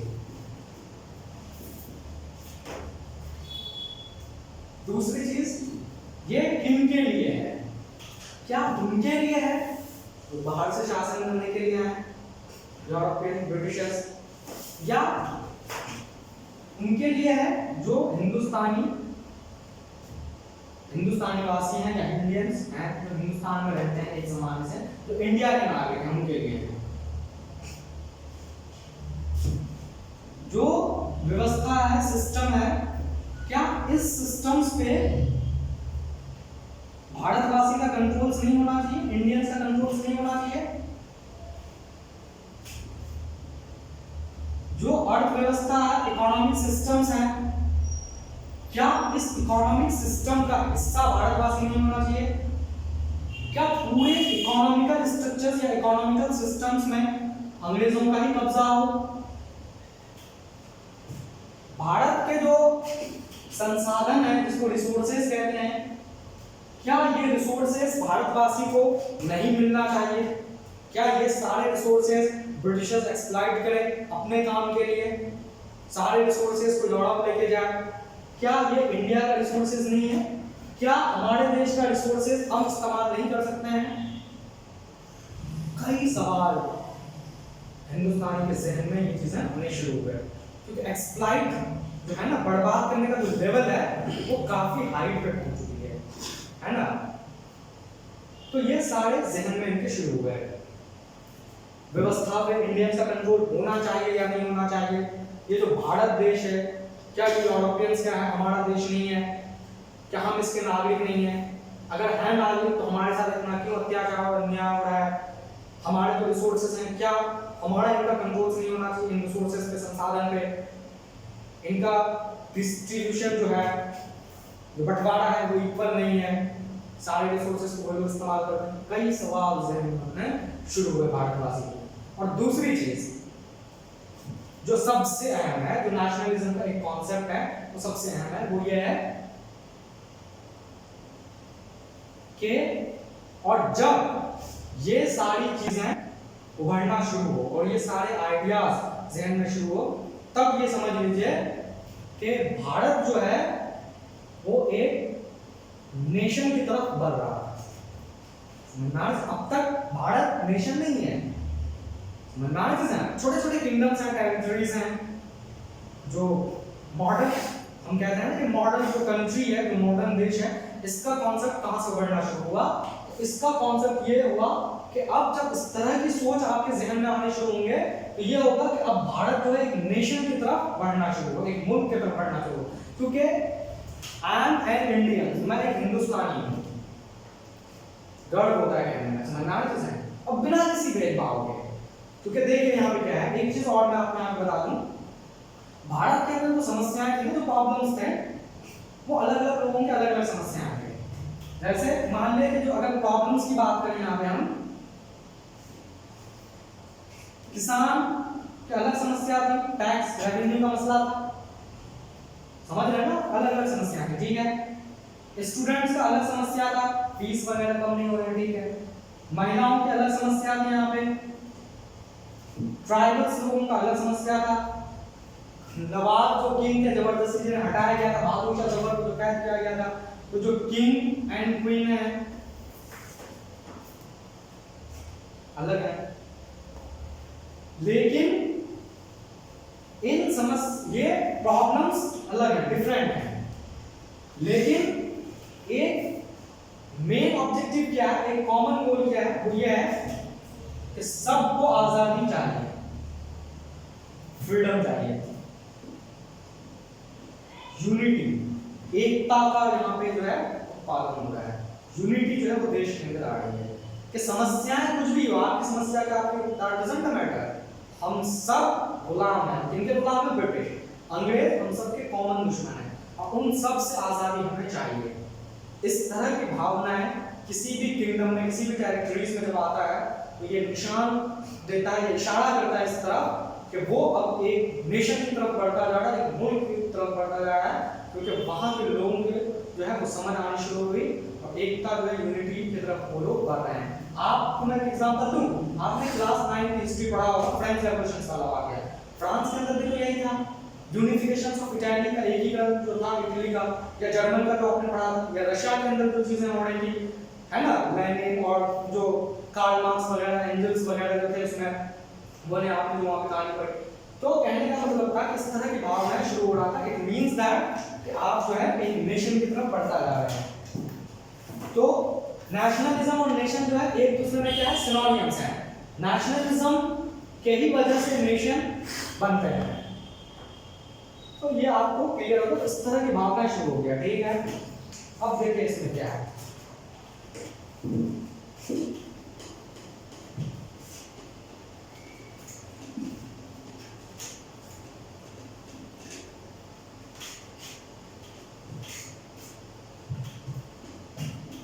अच्छा इसमें एक चीज और भी मैं आपको यहाँ पे बता दूं कि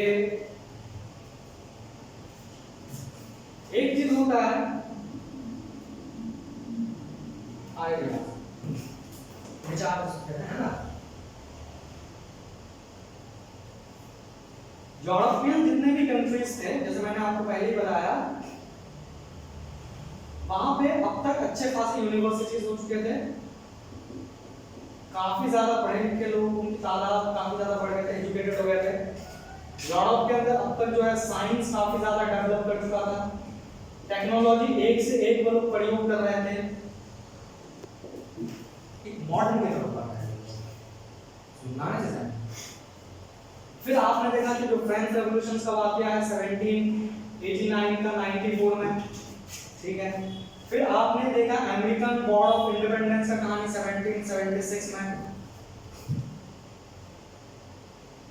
अमेरिकन वॉर ऑफ इंडिपेंडेंस, चलिए हम इसको थोड़ा माइनस भी कर दें तो कुछ नहीं, लेकिन जो फ्रेंच रेवोल्यूशंस हैं, फ्रांस की क्रांति है, हम इसको थोड़ा समझें और ये सब चीजें क्यों। देखिए भारत जो था, इंडिया जो था, और ये सब चीजें जो हो रहे हैं, ये सब चीजें आपको मैं बता दूं 15, 16, 17, 18, 19, 20th सेंचुरी और 21st में तो आप देख रहे हैं चीजें, ये सब सदी में हो रहे थे। 15, 16, 17 सेंचुरीज तक क्या भारत इनके कंटेक्ट पे नहीं आया था? जाहिर सी बात आ गए थे। फ्रांस के अंदर फ्रांस की क्रांति हुई 1789 में, और फ्रांसीसियों ने आके हिंदुस्तान पे हुकूमत किया, अच्छा, अब तक क्या था, बहुत सारे इंडियंस बाहर भी जाते थे पढ़ने के लिए, जो लोग इंडिया भी आते थे। तो कहने का मतलब है कि जो आइडियाज का बहाव है, जो फ्लो है, फ्लो, आइडियाज का बहाव वो हो रहा है। वहां पे क्या चीजें हो रही है, यहाँ पे पता चल रहा है, यहाँ पे क्या चीजें हो रही है, वहां पे चीजें मालूम हो रही है। तो कहने का मतलब है कि ये सब चीजों से भारत कंटैक्ट में था। इसीलिए अब जब फ्रांस की क्रांति हुई या रशिया के अंदर 1970 का जो रशियन रेवोल्यूशन हुआ, इससे हिंदुस्तानी लोग काफी प्रभावित हुए और ये सब चीजें यहाँ पे भी समझ पैदा हुई, हमें भी वैसे चीजें करना है जो वहाँ लोग करते थे, और लोग बाहर भी जाते थे, पढ़ लिख के लोग आते थे। तो कहने का मतलब आइडियाज जो है वो आ रहे थे, और ये जो है बेसिकली इसलिए हो रहा था क्योंकि हम कंटैक्ट में थे, है ना। अब सिंपल मैं एग्जांपल देता हूँ ना, मैं केवल यहाँ पे मुझे समझाने का ये है, मैं ये नहीं सोचता हूँ कि किसी को दुख हो या परेशानी हो, मुझे यहाँ पे केवल समझाना है, मुझे समझाना कि जैसे मान लिया कि एक एजुकेटेड फैमिली है, पढ़े लिखे लोग हैं, तो एजुकेटेड फैमिली का उठना बैठना होगा वो एजुकेटेड फैमिली के साथ होगा। अब मान लिया कि जैसे किसान है, मजदूर है ना, उनका उठना बैठना या उनका जो कंटैक्ट होगा वो उस लेवल के आदमी से होगा, तो उनकी जो सोच होगी उनका जो होगा वैसे ही होगा, एक एजुकेटेड का जो सोच होगा उसके कंपैरेटिवली जो है थोड़ा बेहतर होगा। आप इस चीज को मानिए, है ना, मुझे ये नहीं कि वो जाए गए हैं, भाई उनका अपना बैकग्राउंड होगा, वो अपना उनका प्रॉब्लम्स होगा, वो नहीं कर पा रहे हैं, लेकिन केवल यहाँ पे समझाने वाली बात है। तो कहने का मतलब है कि हम कंटैक्ट पे आ रहे थे तो अच्छी चीजें यहाँ पे हो रही थी, हम भी ये चाह रहे थे कि यहाँ पे भी अच्छी चीजें होना चाहिए, गलत क्यों हो रही है, समझ रहे हैं ना, केवल इतना मुझे यहाँ पे। अब देखिए यहाँ पे क्या है,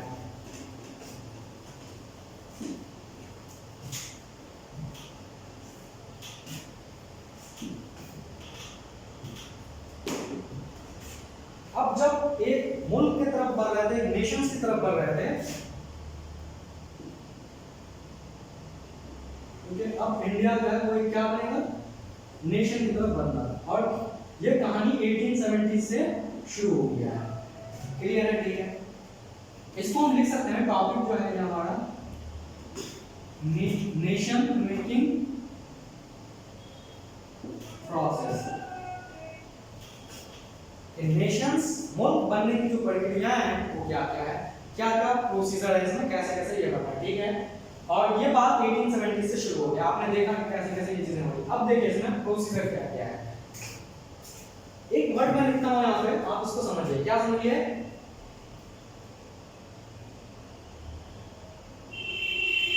पॉलिटिकल, राजनीति जिसे कहते हैं, एसोसिएशंस, पॉलिटिकल एसोसिएशंस 1870s और 80s के दशक में हिंदुस्तान के अंदर बहुत बनने शुरू हुए पॉलिटिकल एसोसिएशंस। अब आप ये पूछेगा कि सर ये पॉलिटिकल एसोसिएशंस क्या है, बेसिकली पॉलिटिकल तो समझ में आता है, एसोसिएशंस क्या है। अच्छा, एक चीज याद रखिएगा, मैं पॉलिटिकल ऑर्गेनाइजेशंस नहीं लिखा रहा हूं आपको, पॉलिटिकल ऑर्गेनाइजेशंस का जो ताल्लुक है वो अलग टॉपिक से है, यहाँ पे एसोसिएशंस है। पॉलिटिकल एसोसिएशंस का मतलब ये है कि एक ऐसी संगठन बनेगी, है ना, एक ऐसी मीटिंग या बैठक होगी, वहां पे सब लोग अपनी जो राय है, अपनी जो विचार है, आइडिया है, वो रखेंगे कि क्या चीजें होनी चाहिए, हम कैसे इंप्रूव कर सकते हैं, ब्रिटिश शासन से कैसे इंप्रूव कर सकते हैं, वो जो हमें एक्सप्लॉइट कर रहा है उससे हम कैसे निजात पा सकते हैं।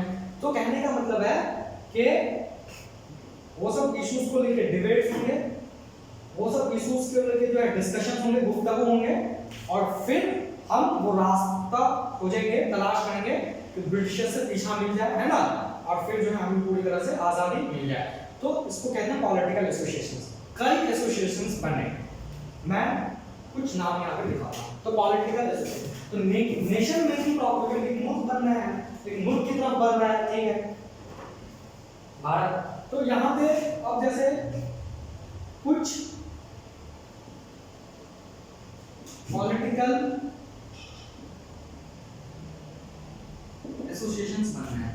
अब पॉलिटिकल एसोसिएशंस बनने का ऑब्जेक्टिव क्या था, बेसिकली मकसद क्या था कि डिबेट्स होगा, डिस्कशंस होगा, और हम वो तमाम रास्ते तलाश करेंगे जिससे हम ब्रिटिशर से परेशान हो गए हैं, जहां तक वो चीजें कर रहे हैं, भेदभाव कर रहे हैं ना, हम उन सब चीजों से जो है देखेंगे।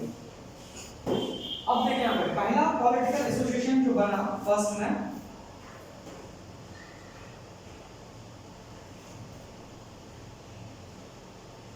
Madras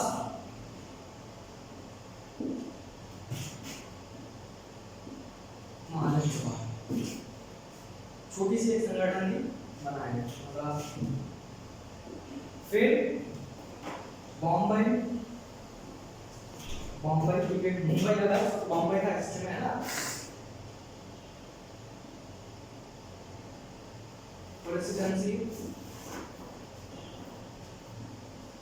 association,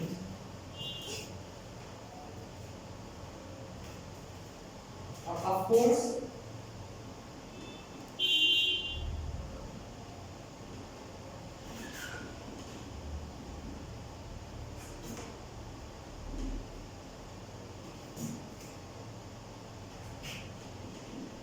Indian national Congress,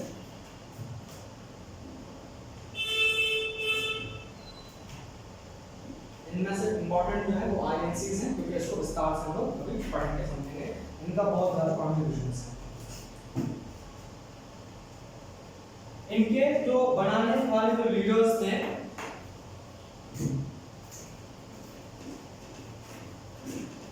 अगर हम देखें ये सब जो एसोसिएशंस के जो लीडर्स थे है ना, सबका मैं बता रहा हूँ, मतलब कौन इसको लीड कर रहे थे है ना, ब्रिटिशर्स भी थे यहाँ पे, लेकिन अगर भारत की तरफ से देखें तो भारत की तरफ से कौन कौन थे,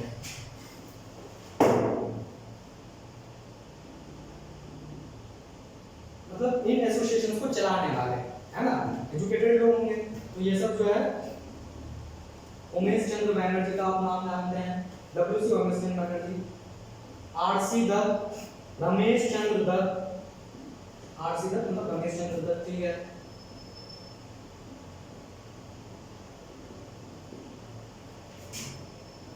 दादाभाई नौरोजी,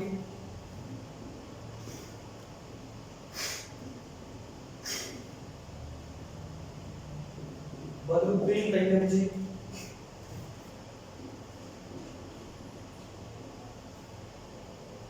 फिरोजेश मेहता, ये सब थे इस चीज को लीड कर रहे हैं। चला अब समझने वाली क्या बात है, समझने वाली बात यह है कि हम जो है सुधार की तरफ बढ़ रहे थे, इंप्रूवमेंट जो है अब हो रहा था यहाँ पे है ना, होना था कि ये एसोसिएशंस बनना है। इसमें आप नोट्स कीजिए है ना, क्योंकि शायद इसमें ऐसा मुझे लग रहा है कि मैं लिखने के बाद साफ कर देता हूँ, सारा लिखने का टाइम नहीं मिलता होगा है ना। चलिए कोई बात नहीं, इसको आप समझिए, इंशाल्लाह मैं जो होगा मेरा उसको थोड़ा टाइम देंगे ताकि आप जो है लिख पाओ उसको सही से, ठीक है। अब देखिए इसमें क्या चीजें हैं, इसमें एक चीज और मैं आपको समझाऊंगा कि ये जितने भी एसोसिएशंस बने थे ये तो बने थे किसी स्पेसिफिक पार्ट में, मतलब मान लीजिए कि देश है इंडिया है, भारत है ना, नेशन की तरफ बढ़ रहा है, मान लीजिए मद्रास महाजन सभा बना, मद्रास महाजन सभा, इसको आप एसोसिएशंस भी लिख सकते हैं बाद में ना, क्योंकि एसोसिएशन बन जाते हैं मद्रास महाजन सभा एसोसिएशन, ठीक है, केवल मद्रास महाजन सभा भी लिख सकते हैं, उसमें जो है कोई दिक्कत वाली बात नहीं है। ये एक यहाँ पे बनाया गया था तमिलनाडु में, क्योंकि ये पूरा जो है बॉम्बे प्रेसिडेंसी का, या मान लीजिए कि बॉम्बे प्रेसिडेंसी एसोसिएशंस यहाँ बनाए गए थे, ये आईएनसीज जो है वो बॉम्बे में यही बनाए गए थे। तो कहने का मतलब है कि ये जितने भी बनाए गए थे एसोसिएशंस है ना, पॉलिटिकल एसोसिएशंस, वो स्पेसिफिक पार्ट में बनाए गए थे, specific part of a country, मतलब यहाँ पे बनाया गया, यहाँ पे बनाया गया, मतलब पूरे देश में है ना। और फंक्शंस भी जो कर रहे थे, तो फंक्शंस ये उसी इस पे कर रहे थे, मतलब जैसे यहाँ पे बनाया गया तो ये इसी एरिया से फंक्शंस कर रहे हैं, इतनी बड़ी एसोसिएशन तो नहीं शुरुआती दौर की है ना, या ये यहाँ बनाया गया तो यहीं पे ये फंक्शंस कर रहे हैं, तो इनका जो एरिया था वो एक लिमिटेड एरिया था, लिमिटेड एरिया पे कर रहे हैं। लेकिन सबसे ताज्जुब वाली बात यहाँ पे ये है, जो बहुत रोचक है और जो काफी अच्छा है, आपको सुनने में भी सही लगेगा ये, कि ये सब एसोसिएशंस बनाए तो गए थे अलग अलग पार्ट्स में, लेकिन इनका जो मकसद था, इनका जो गोल्स था बेसिकली, वो क्या था, वो ये था, हम हैं बॉम्बे के अंदर, दैट डजंट मैटर, हमें पूरे भारत के लिए काम करना है। ये बहुत अच्छी बात है, मतलब एरिया वाइज भेदभाव नहीं करना है, जैसे बॉम्बे के अंदर है हम बॉम्बे के अंदर ही काम करेंगे, देश में जाके काम नहीं करेंगे, वैसा नहीं, हमें पूरे भारत के अंदर काम करना है। तो कहने का मतलब है कि कोई रीजन को लेकर भेदभाव नहीं करना है, क्षेत्र को लेकर भेदभाव नहीं करना है, हर एरिया से काम करना है, ठीक है। अब मान लिया कि ये लोग एजुकेटेड लोग बना रहे हैं, ऐसा नहीं कि सिर्फ एजुकेटेड लोगों के लिए काम होगा, जो पढ़े लिखे नहीं है, जो किसान तबका उनके लिए काम नहीं होगा, नहीं, कोई भी क्लास के लोग हैं, upper lower, that doesn't matter, सबके लिए काम करना, उन क्लास के लिए भी काम करना है, कोई एक समुदाय के लिए काम नहीं करना है, हर कम्युनिटी के लिए काम करना है, जितनी भी भारत में कम्युनिटी थी हर कम्युनिटी काम करना है। इसको बोलते हैं आरसीसी, एनआरसी नहीं, आरसीसी है ना, याद रखिएगा, तो आपको एनआरसी में पढ़ना है, तो आरसीसी। तो कहने का मतलब था कि गोल्स क्या है, गोल्स जो था इनका for all the people of a country, for all the people of a country, Bharat में जितने लोग हैं सबके लिए काम करना है। अब आप सोचिए अच्छी बात है नहीं है, तो और जब इस तरह की समझ होगी तो क्या होगी, आप एक मुल्क की तरफ बढ़ते जा रहे हैं, नेशंस की तरफ बढ़ते आ रहे हैं, किसी एक तबके के लिए नहीं सोच रहे, एक नेशंस के लिए आप सोच रहे हैं कि हमारा जो है कैसा यूनाइट होकर एक देश बनेगा, अच्छी बात की है, इतनी बात को यहाँ पे। अच्छा, इसमें तो ज्यादातर आपको करना है। अच्छा, मैं केवल यहाँ पे एक बात और स्पष्ट कर दूं कि सिर्फ मैं जितना लिखा हूँ इतना ही नहीं है, और भी बहुत सारे हैं, है ना, मैं केवल सिर्फ कुछ का एग्जांपल देकर आपको चीजें समझा रहा हूँ, लगभग हजारों होंगे इस तरह के पॉलिटिकल एसोसिएशन जो बनाए गए होंगे, ठीक। मुझे जो यहाँ पे फोकस करना है बेसिकली वो आईएनसी पे करना है, इंडियन नेशनल कांग्रेस पे करना है, और आप इसको समझ जाएंगे।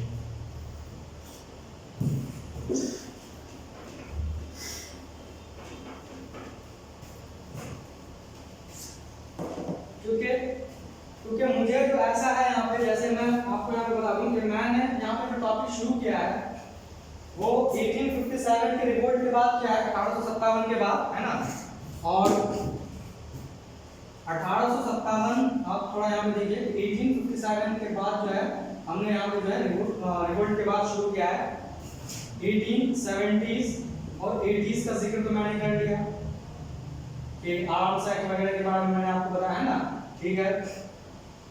ऐसे जो है हम जो इसको पार्ट वाइज जो बनाएंगे वो ये बनाएंगे 1915 तक का जो वाकया है वो हम एक पे कंटिन्यू करेंगे, और उसके बाद फिर जो है आपको उस पे जो है पार्ट वाइज इसको समझाएंगे। तो हम लगभग जो है 1885 में पहुंच चुके हैं, क्योंकि 1885 के अंदर एक पॉलिटिकल एसोसिएशंस की स्थापना हुई, जैसा आपने यहाँ पे पढ़ा है ना, महाजन सभा मद्रास, हम उस पर बात नहीं करेंगे सब पे, लेकिन केवल हमें यहाँ पे जो बात करनी है वो आपको यहाँ पे आईएनसी समझाना है।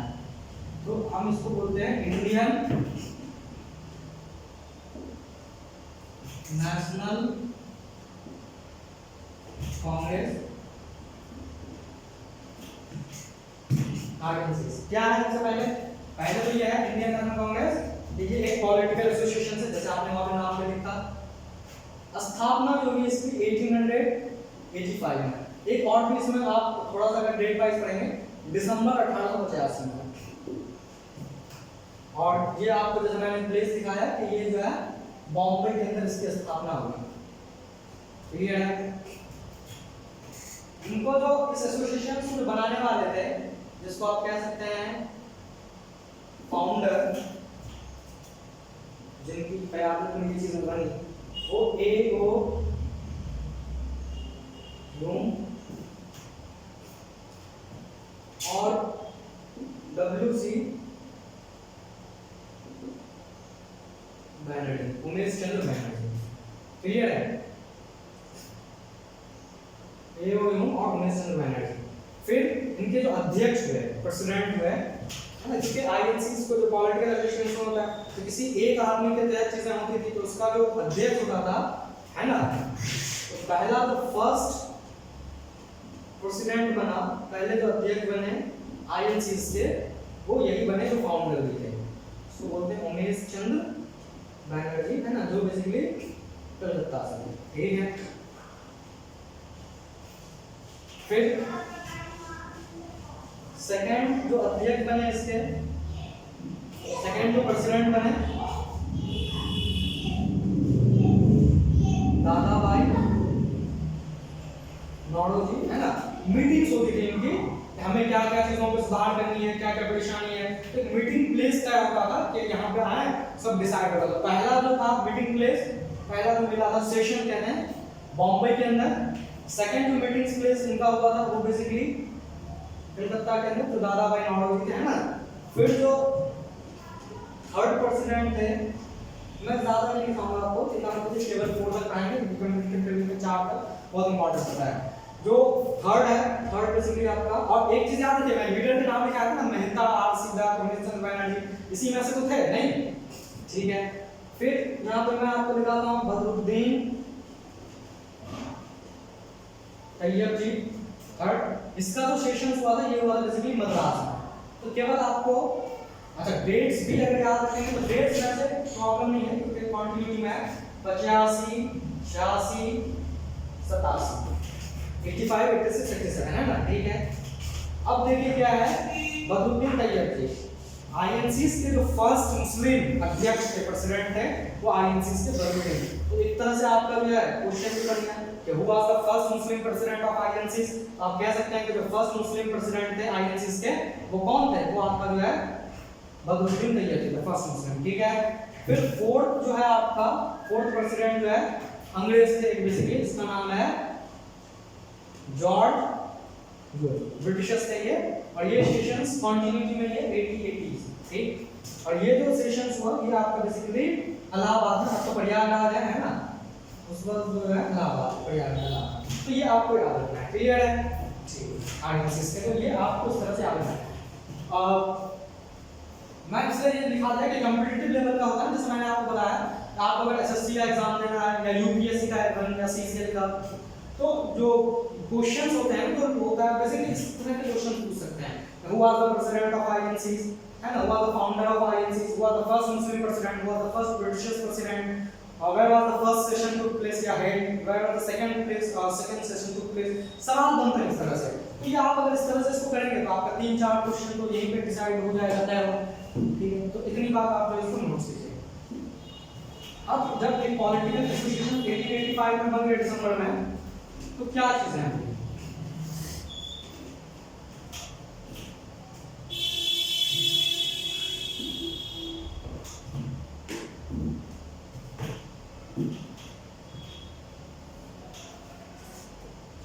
इसमें ऐसा है हिस्ट्री के अंदर भी और समझने वाली बात भी है कि आईएनसीस का लगभग जो एक पॉलिटिकल फॉर्मेशन बन रहे हैं, आप ये वर्क कर रहे हैं, हर जगह पे जा रहे हैं, हर चीजों को देख रहे हैं ना, इंप्रूव करने की कोशिश कर रहे हैं, अंग्रेजों से इस्लाम लाने की कोशिश कर रहे हैं।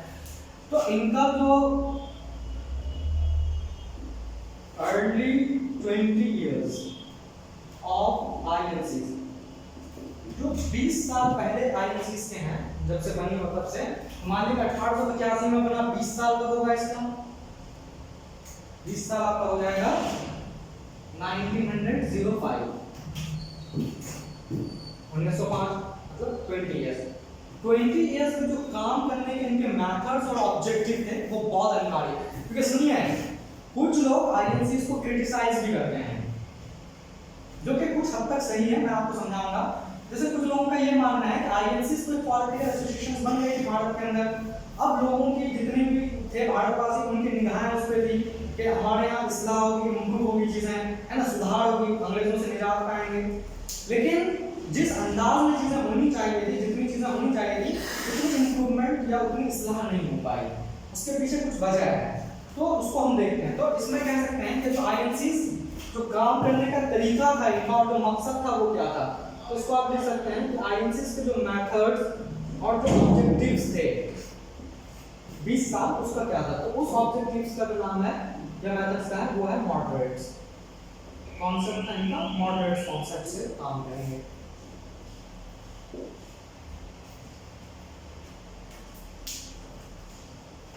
अब ये सवाल आपका आएगा कि मॉडरेट्स क्या होता है, तो मॉडरेट्स किसको कहते हैं, समझदार चीजें, हम इसको समझेंगे, लेकिन आप फिलहाल इसको समझिए। तो इनका जो था ये एक मॉडरेट्स था, इसी में एक आता है कॉन्सेप्ट, वो एक होता है रेडिकल्स, हम इसको आगे चलकर समझेंगे रेडिकल्स। तो रेडिकल्स को आप अगर समझेंगे तो मॉडरेट से इसको अलग कर पाएंगे, डिफरेंस कर पाएंगे। रेडिकल्स के होते हैं जो कि 20 के शुरू साल में जो 20 इयर्स का आईएनसीस थे वो रेडिकल्स मेथड नहीं आएगा, मॉडरेट्स का। मॉडरेट्स का मतलब क्या होता है, सिंपल समझिए, मतलब ये है कि हम अपनी इस्लाह करेंगे अंग्रेजों से, ब्रिटिशर्स से, इम्प्रूव जो है हमारी लाइफ होगी, है ना, जो प्रॉब्लम्स है वो सब खत्म होंगी, किंतु वो जो है कोई हिंसक नहीं होगी, कोई वायलेंस का इस्तेमाल नहीं होगा, है ना। अगर अंग्रेज मेरी बात नहीं मान रही है तो हम ये नहीं करेंगे कि ब्रिटिश गवर्नमेंट की जो पार्लियामेंट है उड़ा देंगे, उसको आग लगा देंगे, तनाव करेंगे, वैसा वाले नहीं। हम केवल बात करेंगे उनसे जाके, उसको बोलते हैं पॉलिटिक्स ऑफ प्रेयर्स। सियासत करेंगे, बातें करेंगे उनसे, केवल प्रार्थना करेंगे, झूठ कर दीजिए ना, झूठ कर दीजिए, ऐसा है ना, देखिए ना ऐसा प्रॉब्लम है, कर दीजिए, उस तरह की चीजें। ये नहीं कि लगा दिया गोली, है ना, बंदूक और बाइक चाहिए, वैसे वाले नहीं। तो पॉलिटिक्स ऑफ प्रेयर्स, इसको देखेंगे कि बाद के जो लीडर्स आए इस पे क्रिटिसाइज भी किया कि केवल हम अंग्रेजों से अगर इस धारा पे अगर बात करेंगे, केवल प्रार्थना करेंगे, प्रेयर्स करेंगे, है ना, अगर वायलेंस का इस्तेमाल नहीं करेंगे तो अंग्रेज कभी भी हमारी बात को नहीं मानेंगे। एक हद तक कुछ चीजें सही भी थी इसमें, इसलिए कुछ जो लीडर्स थे, जैसे आप पढ़ेंगे बिपिन चंद्र पाल, लाला लाजपत राय वगैरह, इन्होंने इसकी क्रिटिसाइज किया इन्होंने कि ऐसा नहीं होना चाहिए, रेडिकल्स होना चाहिए, वायलेंस का प्रयोग होना चाहिए, और भी हम समझेंगे इसको स्पष्ट तरीके से, है ना। तो पॉलिटिक्स ऑफ प्रेयर समझ सकते हैं। लेकिन कुछ चीजें यहाँ पे सही थी आईएनसीज की, है ना। जब आईएनसीज बने तो आईएनसीज बनने के बाद ब्रिटिश गवर्नमेंट के सामने इन्होंने क्या क्या डिमांड रखा, एसोसिएशंस बनी, तो हम लिख सकते हैं डिमांड क्या क्या था आईएनसीज का, क्या क्या चीजें वो अंग्रेजों से मांग रहे थे। याद रखिएगा, हिंसक हो गए नहीं, अहिंसक हो गए, नॉन वायलेंस। पहली चीज जो था वो ये था कि मैं थोड़ा सा यहाँ पे, अब देखिए पहली चीज यहाँ पे ये है कि थोड़ा सा समझा देना, डिमांड इस कंटिन्यू कर दीजिए।